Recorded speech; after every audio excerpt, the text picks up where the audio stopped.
जय हिंद दोस्तों। आज जिस मुद्दे पे बात करने जा रहा हूँ ये मुद्दा हर किसी के काम का है। आपके भी काम का है, आपके पड़ोसी का भी काम का है, आपके रिश्तेदार, खानदान, जो भी है जानने वाला, दोस्त यार, हर किसी के काम का ये मुद्दा है। अगर आपके काम का नहीं भी है तो आपके आजू बाजू रहने वाले या फिर आपके मोहल्ला, समाज, गांव में किसी का भी काम आ सकता है। इसीलिए यह जानना आपके लिए बहुत ज़रूरी है। यह मुद्दा बहुत ही इंटरेस्टिंग मुद्दा है और इससे संबंधित बहुत सारे मेरे पास सवाल आए हैं। इसीलिए इस टॉपिक पर विस्तार से वीडियो बनाने जा रहा हूं जो काफ़ी कम समय का होगा। आप पूरा वीडियो देखिएगा, आपसे रिक्वेस्ट है, स्किप मत कीजिएगा। बताने जा रहा हूं आपको कि क्या मुद्दा है। मुद्दा यह है कि भाई, चाचा, पट्टीदार खानदान जमीन नहीं बांटना चाहता है, क्या करें। मतलब कि भाई या चाचा, पट्टीदार, आप तो समझते होंगे जो पट्टीदार होता है आपका खानदान के लोग, वो लोग ज्वाइंट प्रॉपर्टी है या फिर पैतृक संपत्ति है, बाप दादा का संपत्ति है, लेकिन वहाँ से चला आ रहा है, कोई बंटवारा करना नहीं चाहता है। अगर उसमें से कोई एक दो तैयार भी होता है तो फिर तीसरा चौथा तैयार नहीं होता है। कोई एक तैयार होता है तो फिर उसमें से कोई एक बहाना करके चला जाता है, मैं तो बाहर रहता हूँ, कहीं मेरे पास टाइम नहीं है। इस वजह से बंटवारा नहीं हो पा रहा है। और लिखित बंटवारा करने के लिए आपको ब्लॉक से, तहसील से और अंचल कार्यालय से बंटवारा करने के लिए सभी का रहना जरूरी होता है। तभी सभी के नाम से अलग अलग बंटवारा होता है और सभी के नाम से जमाबंदी होकर रसीद करता है। वहाँ पर आपको सभी को रहना जरूरी है, जितने भी हिस्सेदार हैं। मतलब कि आपके दादा के नाम से ज़मीन है और आपके पिता के नाम पर आया है और आपके पिता के जितने भी संतान है वो सभी को रहना जरूरी है। चाहे आप 4 भाई है, 5 भाई है, तभी आपके लिखित में बंटवारा होगा, तभी सभी के नाम से अलग अलग जमाबंदी होकर रसीद कटेगा। लेकिन उसमें से होता क्या है कि बहुत लोग सुनना ही नहीं चाहता है। अरे रहने दो, अपना अपना हिस्सा ले लो, मैं बंटवारा करना नहीं चाहता हूँ, या फिर जैसे चल रहा है चलने दो। तो इस स्थिति में क्या करे, क्या एक बंदा, उसमें से क्या एक आदमी अकेले खुद का अपना हिस्सा अपने नाम करवा सकता है? इस टॉपिक पे बात करूंगा। तो मैं इसी टॉपिक पर बात करूंगा कि क्या सिर्फ अपने हिस्से की ज़मीन अपने नाम करा सकते हैं। पहला तो मैंने आपको बताया कि भाई, चाचा, पट्टीदार खानदान ज़मीन नहीं बांटना चाहता है तो क्या करो। दूसरा है कि क्या सिर्फ अपने हिस्से की ज़मीन अपने नाम करा सकते हैं। दोनों सवालों का जवाब मैं संक्षेप में देने जा रहा हूं और आपसे रिक्वेस्ट है, मैं बार बार रिक्वेस्ट करता हूं कि वीडियो तो पूरा देखिए ही देखिए, इसके अलावा वीडियो को लाइक करना आप नहीं भूलिएगा। ये आपसे बार बार रिक्वेस्ट करता हूं क्योंकि बहुत मेहनत से वीडियो बनाता हूं, बहुत मेहनत से जानकारी इकट्ठा करके वीडियो बनाता हूं। और इस वीडियो को आप लाइक जरूर कीजिएगा क्योंकि मैं एडवोकेट हूं और जो सलाह आपको देता हूं फ्री ऑफ कॉस्ट देता हूं। ऐसा फ्री ऑफ कॉस्ट सलाह आपको कोई नहीं देगा। इतना संक्षेप में और इतना विस्तार से पूरी जानकारी देता हूं। और आपको समझ में नहीं आता है कोई बात तो आप कमेंट बॉक्स में लिखें। आप लिखते भी हैं तो किसी के कमेंट बॉक्स में जो सवाल आया उसी पे मैं जवाब में वीडियो बना रहा हूँ। इसी तरह से आप भी सवाल करेंगे तो आपके जवाब में वीडियो बनाऊंगा। आप चाहते हैं आपका क्वेश्चन प्रश्न छोटा होगा तो मैं आपको कमेंट बॉक्स में ही आंसर दूंगा, कमेंट बॉक्स में ही जवाब दूंगा, तो आप कमेंट बॉक्स में भी सवाल कर सकते हैं। तो आते हैं अपने टॉपिक पर, लाइक करना ना भूलें। आते हैं अपने टॉपिक पर। आप तो जानते हैं कि आपके भाई या चाचा या परिवार खानदान के जो भी लोग हैं वो पैतृक संपत्ति है या फिर ज्वाइंट प्रॉपर्टी है, साथ वाला प्रॉपर्टी है और बंटवारा करना नहीं चाहता है। लेकिन आप चाहते हैं कि मैं अपना हिस्सा लेके अपने नाम करा लूँ। जैसे आप 4 भाई हैं, दादा के नाम से प्रॉपर्टी था, वो पिताजी के नाम पे आ गया है और आपके चारों भाई का हिस्सा हो रहा है, तो आप सोचते हैं कि सब अपने अपने नाम करा लो।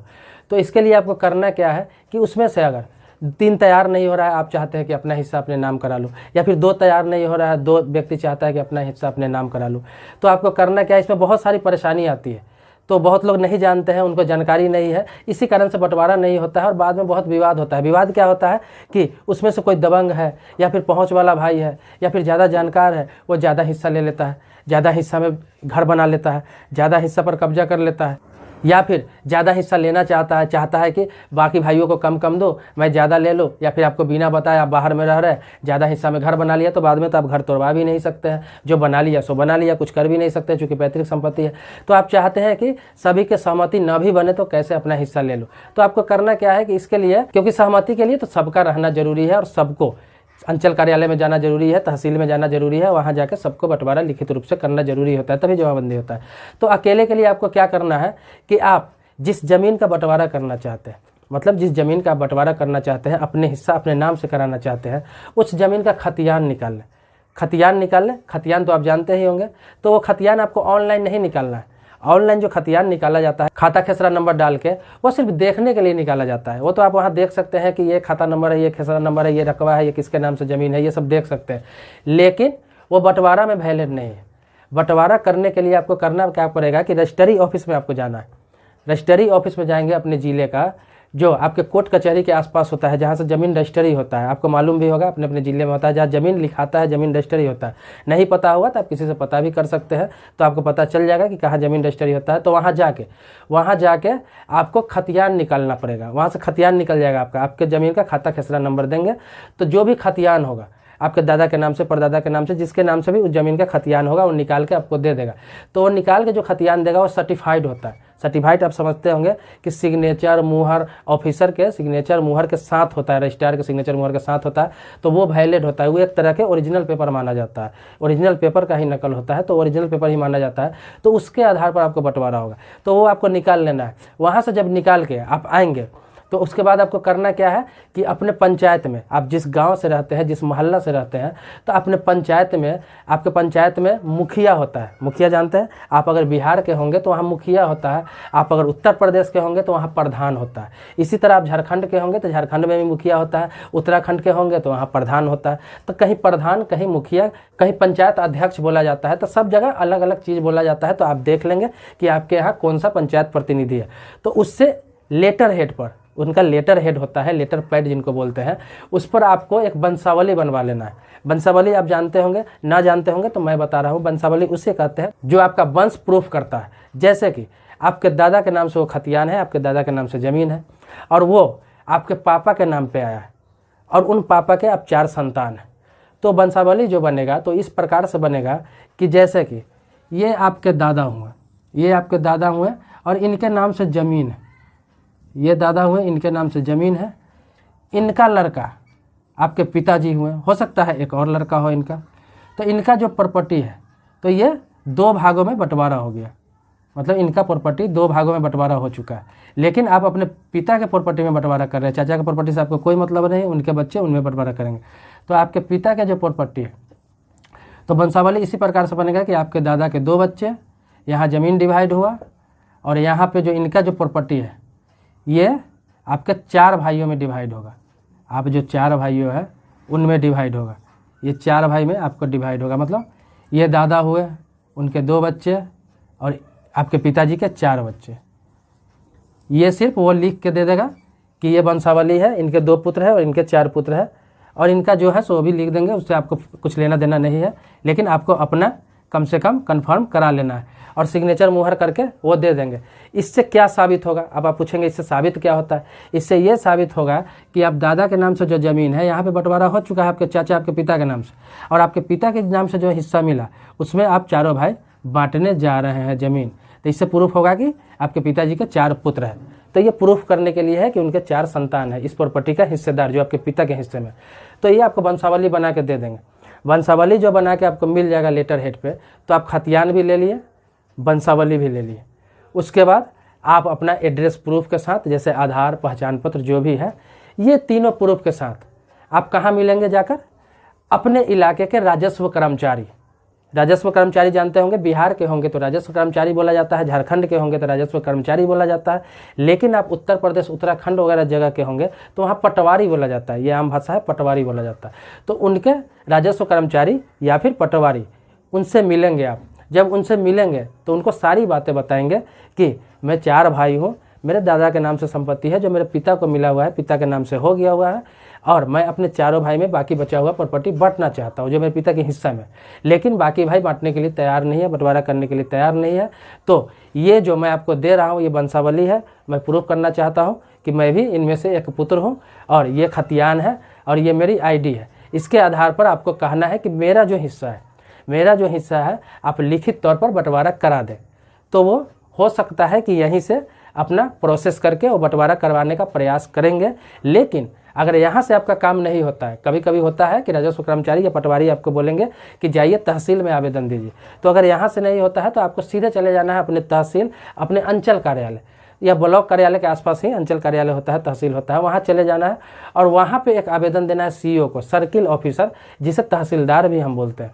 तो उसको देना है आवेदन। उन्हें जब आप आवेदन देंगे कि बंटवारा के लिए कि बाकी लोग तैयार नहीं है, मेरे हिस्से का ज़मीन अलग कर दिया जाए, इसमें क्या होगा कि चारों भाई अगर आप वहाँ पहुँचते और चारों बंटवारा करते साथ में तो इंक्वायरी की ज़रूरत नहीं पड़ती, क्योंकि चारों वहाँ मौजूद होते, वो नक्शा देख के अपना वहीं पे बंटवारा क्लियर कर देते, सभी के नाम से रसीद भी कटवा देते म्यूटेशन करवा के। लेकिन यहाँ आप अकेले जा रहे हैं, आपको अपना हिस्सा का म्यूटेशन करवाना है, क्योंकि कोई तैयार नहीं है। तो आप वहाँ पर जाएंगे, उन्हें दिखाएंगे खतियान कितना ज़मीन है, तो खतियान का नक्शा में देख के वो क्लियर कर लेंगे कि आपका कितना हिस्सा हो रहा है। और तो इसमें करेंगे वो क्या कि वहाँ से कोई पदाधिकारी को आदेश देंगे, जैसे कोई पटवारी को या फिर कोई छोटा मोटा ऑफिसर होगा, उनको आदेश देंगे कि भाई साइट पे जाके वहाँ पे देखा जाए कि ये ज़मीन कितनी है और किस पोजीशन में है। उसी पोजीशन में नक्शा बनाकर उनको देगा, उसी हिसाब से बंटवारा करके एक हिस्सा आपके नाम से म्यूटेशन करके रसीद काट के दे दिया जाएगा। इस प्रोसेस में 2 से 3 महीने का समय लगता है। मतलब आप जब आवेदन करेंगे तो 2 से 3 महीने का समय लगेगा, आपका काम निश्चित तौर पर हो जाएगा। आपका जो हिस्सा पड़ेगा, आपका जो हिस्सा मिलेगा, वो आपके नाम से करके म्यूटेशन और आपके नाम से रसीद काट के दे दिया जाएगा। लेकिन इसमें थोड़ा सा समस्या क्या होता है कि वहाँ से इंक्वायरी जो आएगा, जो कर्मचारी आएंगे वहाँ से, जो जूनियर ऑफिसर आएंगे वहाँ से इंक्वायरी करने के लिए, वो वहाँ पे देखेंगे और सभी से राय मशवरा लेंगे कि आप किधर लेना चाहते हैं, आप किधर लेना चाहते हैं, आप किधर लेना चाहते हैं ज़मीन। अगर उस ज़मीन के हिस्से का जिधर जिधर होगा सबके नाम से डिवाइड कर देंगे, सबकी इच्छा अनुसार। और ये नहीं कि आप जिधर बोलेंगे रोड साइड बोलेंगे तो आपको रोड साइड निकाल कर दे देगा, अब बाकी बचेगा तो बाकी में तीनों को बांट देगा, ऐसा नहीं। इस हिसाब से बंटवारा करेंगे कि किसी को कोई दिक्कत नहीं हो, रास्ता भी निकल जाए। सबका सहमति जरूर लेंगे, मतलब कि हालांकि वहाँ जाने की जरूरत नहीं है, लेकिन सहमति जरूर लेंगे। अगर उसमें से कोई बाहर रहता है, कोई बाहर रह के कमाता है, यहाँ पे मौजूद नहीं है, तो उनकी वाइफ से लिखित आवेदन रहेगा, उस पर सिग्नेचर कराएंगे, उनसे आवेदन पर सहमति का हस्ताक्षर कराएंगे, या फिर उनसे बात कराने के बाद उनसे भी सहमति फ़ोन पर लेके उनकी पत्नी से हस्ताक्षर कराया जाएगा, उनके बच्चों से हस्ताक्षर कराया जाएगा। तो ऐसा करके प्रूफ कर देंगे वहाँ पे। अगर प्रूफ हो गया कि सहमति है, बंटवारा कर दिया जाए, इनका हिस्सा सही है, जितना है दे दिया जाए, तो आराम से आपका वहाँ से रिपोर्ट तैयार करके वो भेज देगा और तहसील से आपके नाम से म्यूटेशन करके रसीद काट के आपको मिल जाएगा। तो ये प्रोसेस है अकेला करने के लिए। हालांकि अकेला वाला प्रोसेस में बहुत झंझट है, इसमें बहुत परेशानी है। मैंने आपको बताया कि इसमें थोड़ा परेशानी है, क्योंकि कोई तैयार नहीं हो रहा है आपका भाई बंटवारा करने के लिए, तो थोड़ा परेशानी आपको उठाना पड़ेगा। आपको खतियान सर्टिफाइड निकालना पड़ेगा, आपको वंशावली बनवाना पड़ेगा और थोड़ा परेशान होना पड़ेगा, तहसील दौड़ना पड़ेगा, थोड़ा कन्वेंस करना पड़ेगा ऑफिसर को, तभी ऑफिसर जाएंगे वहाँ पे। और जो शुल्क होगा, जो खर्च होगा, वो आपको वहाँ पे जमा करना पड़ेगा अकेले। अगर चारों होते तो उतना ही शुल्क में चारों का बंटवारा हो जाता, लेकिन जो चारों में खर्चा होता उतना लगभग आपको अकेले वहाँ पे खर्चा भरना पड़ेगा, खर्चा जमा करना पड़ेगा। तो ये थोड़ा समस्या आ जाती है, लेकिन काम आपका हो जाएगा। तो दोस्तों मैंने बिल्कुल ही आसान तरीके से आपको बताया। और एक बात छोटा सा मैं भूल गया था, वो बताना चाह रहा हूँ कि ये ज़मीन तभी आप बंटवारा कर सकते हैं चारों भाई में कि दादा के नाम से ज़मीन है। वो ज़मीन अगर आपके पिता के नाम में बंटवारा हो गया हुआ है, तभी अपने पिता के हिस्सा में चारों भाई आप बंटवारा कर सकते हैं, या 3 भाई हो, जो भाई है बंटवारा कर सकते हैं। लेकिन दादा के नाम से ज़मीन है, अगर पिताजी का भी बंटवारा नहीं हुआ है और आप भाइयों में बंटवारा करना चाहते हैं तो डायरेक्ट नहीं होगा। इसके लिए आपको करना क्या पड़ेगा कि पहले दादा के ज़मीन के पिताजी का जितने भाई है उसमें बंटवारा कराना पड़ेगा, फिर आपके अपने भाइयों में बंटवारा होगा और आपके चाचा के हिस्से में, आपके चाचा के लड़कों में बंटवारा होगा। ये भी क्लियर मैं आपको कर दिया हो, क्योंकि हो सकता है कि आपके दादा के नाम से ज़मीन हो, आप सभी पोता हैं और आप सोचते होंगे कि मैं अपने में बंटवारा कर लूँगा, तो ये भी संभव नहीं है। पहले आपको पिताजी के नाम से बंटवारा करना पड़ेगा। जब पिताजी के भाइयों में बंटवारा हो जाएगा तो पिताजी के हिस्से में आप अपने भाइयों में बंटवारा करें, चाहे सहमति से करें या फिर जैसे मैंने बताया अकेले प्रोसेस करके आप कर सकते हैं। दोस्तों मैं प्रयास किया हूँ कि आपने जो सवाल किया है मैं उसका जवाब संतुष्टि लायक आपको दे दिया हूँ। लेकिन आपको कोई शंका है, कोई इसमें शक है, या फिर कोई ऐसा सवाल है जो मैं हल नहीं कर पाया हूँ इसी से संबंधित, या फिर कोई भी ज़मीन से संबंधित, कोई भी सिविल मैटर से संबंधित, तो आप कमेंट बॉक्स में लिखें। मैंने आपको बोला कि कमेंट बॉक्स में लिखें, संभव होगा तो मैं वहीं जवाब दे दूंगा। अगर संभव नहीं हुआ, सवाल बड़ा हुआ, क्वेश्चन गंभीर हुआ, तो इसी तरीके से आपके लिए स्पेशल वीडियो बना के जरूर मैं अपने यूट्यूब चैनल पर डालूंगा। तो दोस्तों ऐसे ही बने रहिए, प्यार देते रहिए। मेरे चैनल को आपने सब्सक्राइब नहीं किया तो सब्सक्राइब कर ले। अगर आपने सब्सक्राइब कर रखा है तो इसके लिए धन्यवाद देता हूँ।